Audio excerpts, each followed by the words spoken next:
Joining me now for more on the final days of the campaign is foreign policy expert Michael Szanto. Thank you so much for joining us. You're very welcome.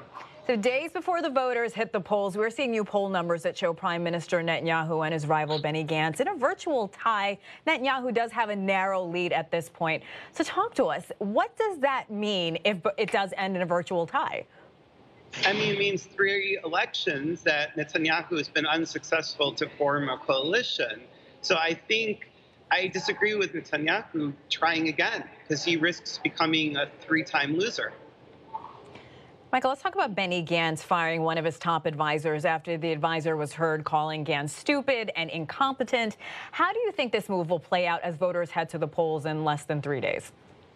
Definitely very good news for Netanyahu and definitely bad news for Gantz for sure.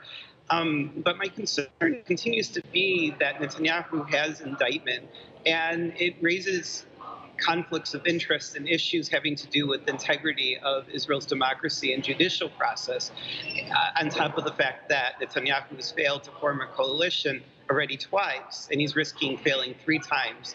So I feel like there should have been a rule that he has to step aside as an incumbent who can't form a new coalition after 2 elections. And like you mentioned, this is Israel's 3rd election in a year. We have to talk about Avi Lieberman, the leader of the secular but hardline nationalist party, who seems determined to beat Netanyahu. Tell us how he will play a role in this election. Oh, I mean, he appeared to have been a kingmaker for a very long time. I mean, I suppose he might turn at this point and just end up supporting Netanyahu so that we end this stalemate. But I don't understand, given how many years Netanyahu's been a prime minister, and given the fact that even the opposition coalition doesn't have such huge policy differences, I don't really understand his motivation for persisting. I think that it would have been more honorable for him to gracefully step aside at this point. Would Lieberman's support ultimately hurt a candidate, since Lieberman's views put him at odds with Netanyahu's ultra-Orthodox supporters and, of course, anti-Arab comments that would not get support from more liberal coalitions? I mean, that's true. And also, I think that there should be considered Israel's image across the world, but in the United States, most importantly. And I think that might be a reason. Netanyahu has accomplished a lot. He helped liberalize Israel's economy. He deserves a lot of credit for how strong Israel's economy has been. And he's been very, very strong. I just think that now's a time possibly for change. And it's hard to look past his indictment. For me, this is a huge thing in terms of analysis, because how can a prime minister continue on when he is being tried for crimes? It's just, and if the trial was delayed, that undermines the integrity of Israel's judicial system, as well as its democracy.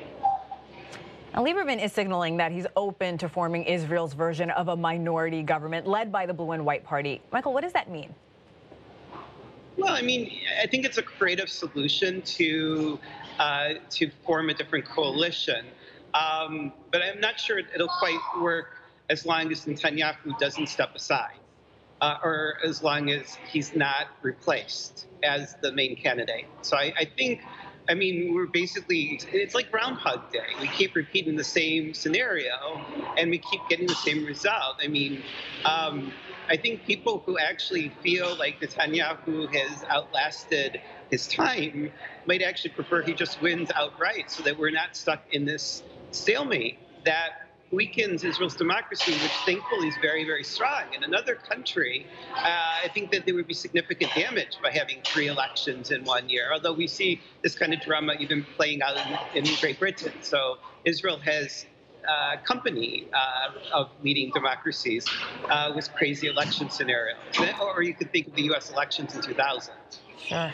All right. Foreign policy expert Michael Szanto. Thank you so much, Michael. Thank you very much.